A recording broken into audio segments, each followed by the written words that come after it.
you know.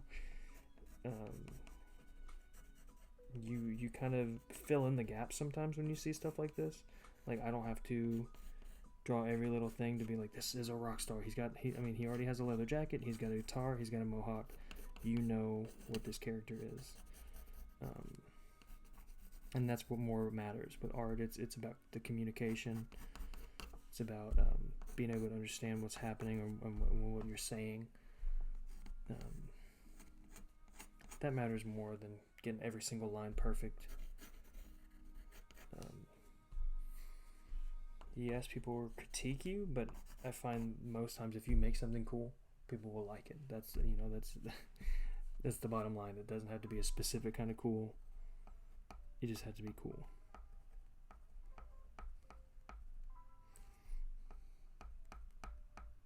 On canvases, I still love using these markers. They line really well, and again, I like that cartoon style a lot, so I like chunky black lines.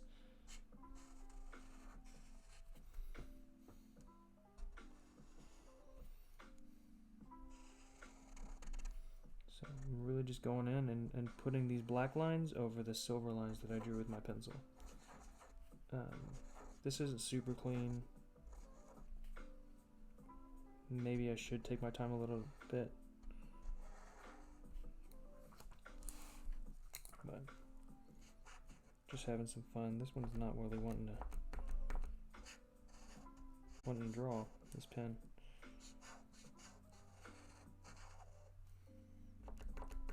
It might be dying on me.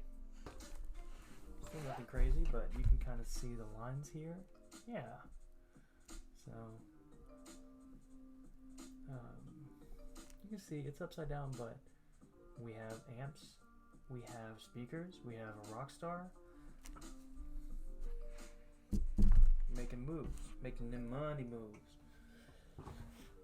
All right, so yeah, sick. Moving on. I'm gonna do this like demon thing in the skull. I'm gonna add those in right quick. Like, let me go ahead and rough them in with this pencil. So again, heads, I always like to start with a circle. That's basic. Nothing new or crazy there. Add the chin. Kind of did that bean head thing with this head.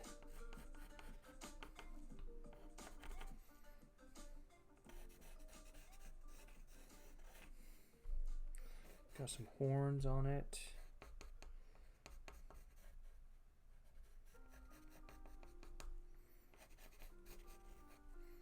Alright, I think the guitars is going to be the hardest part, so hopefully this is a breeze from here on out.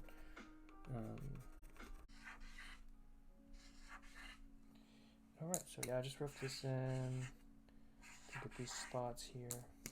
So I'm going to flip this around really quick so you can finally see where we are. I know I already showed you the amps and the Rockstar, but let me flip it around here so you can actually see where we are so far. Alright, so as you can see, there's the False Life. Like I said, oh man, it's jacked. It's worse than I thought now. But anyway, False Life there. Got the flames down here. Got the weapons coming up. Got the skull. I don't know if this is so long. So yeah, this piece is an old piece of the desk that my girlfriend had that she got rid of. So you can see the Rockstar there and the amps he's standing on. So that's where we are so far. And now I can finally start working on that big zombie that I have on the right side. And first, I'm going to make it look like that word is overlapping. So at the end of the E in life, the last corner of the E is overlapping this finger. Again, I love using overlapping whenever I can in a drawing. It helps you give some space. You don't have to do any kind of advanced like perspective or anything like that. Just a little bit of overlapping gives you that space, and it gives some depth to your photo or your picture instead of it being just flat shapes on a flat drawing. But you know, stuff like that is, again, it's just whatever you're going for.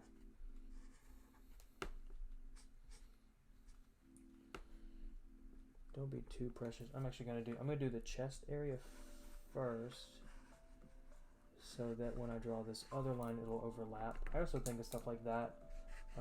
Whatever's in the back, I do it first, so everything that I draw that's more forward is going to. Great, my phone's on 20%. Sick. It was just on 70 when I started. We haven't even been. I guess it has been an hour, but still, that's kind of ridiculous. Anyway, lost my whole train of thought. Can you remind me where I was? Oh, stuff that's in the back, I draw first. So this new stuff that's coming up in the front, I overlap it, and it just gives a little bit of space. That's all. That's all I was trying to say. So I did the body first, so that when I draw this arm in here, it overlapped that line. And you can kind of tell that when you're looking at a drawing. So, I'm probably going to crush that pencil. That's fun. Alright, cool. So, I got my zombie here. He's got this long, luxurious hair. He's got this ugly little jawline, and he's got some teeth in there. His nose is gone. So that's my little zombie. He's just coming out of the ground. Again, that's inspired by Courage the Cowardly Dog. You got that mushroom cloud up in the sky. Over here is that false life, using that brutal legend font. I think it looks kind of jacked, especially when I'm seeing it reflected back the opposite way. That's rough. Whatever. Are you gonna sue me over it? And then I have these flames. I got a skull here. Got a skull here. Move all the way over. We have the rock star on top of this mountain of amps and speakers. So cool. I mean, this is the lined drawing here. Got a lot done in the last hour.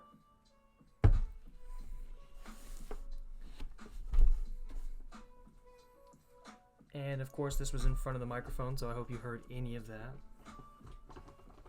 If you didn't, I was just basically pointing out everything that we've already drawn.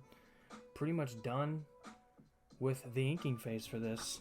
I'm going to go into this Rockstar's face and kind of amp up these details a little bit with a normal old Sharpie.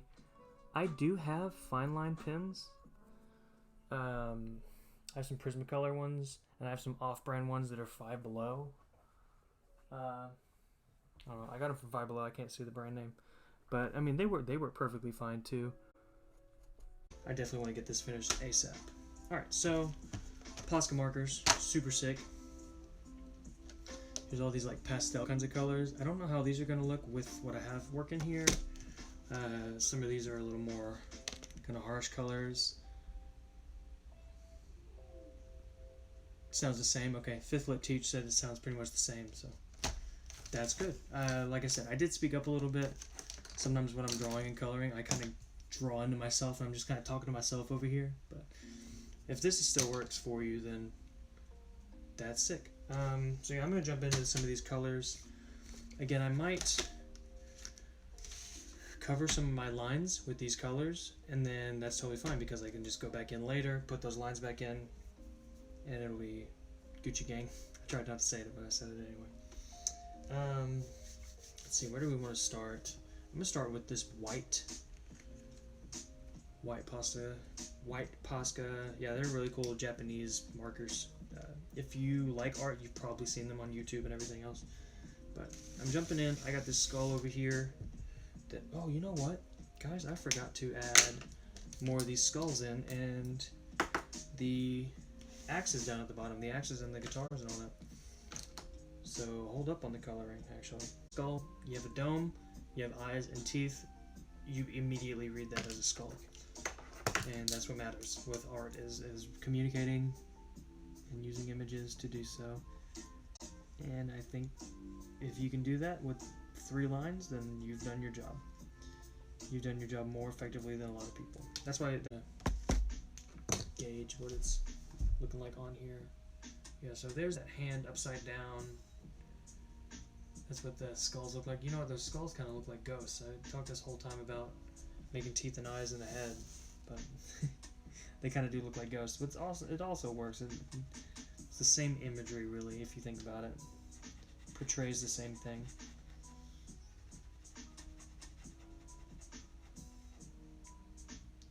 I got kind of wild with some of these, like this one right here. I got kind of wild. I was like, hey, you put some teeth in there, and now it looks like a ghost.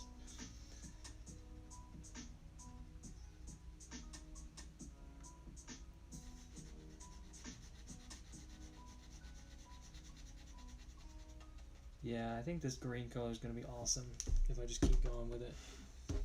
Yeah. So that's one hand. It's green. It's got a little bit of red on the end of that broken finger, and then the bone has some white. I can see that a lot better from where I am, but again, this is a long scene. Nothing has to be perfect or beautiful. As long as I get some nice colors down, it'll look fine. No one's going to key on one thing. But when I finish it, I will post this on my Instagram, as I always do at the end of the stream. I quickly throw it on Instagram, so you can always come see the finished product over there if you haven't gotten to see it enough during the stream. I also chopped up the stream and just posted on YouTube, so if you like watching the shorter version, or if you want to show someone else what I've been working on or how I did my process, it's always there on YouTube. They're typically pretty short. These have gotten longer with me drawing in this long form, kind of, because I'm streaming longer now. Like I was doing some Lego kits, and it was like an hour, and I could chop that down to like 10 minutes or so, because a lot of it is just me talking and repeating myself. My last video was about 20 minutes, and it was the painting portion of this. And then this one, how long have we been going? We've been going like an hour and a half, I think.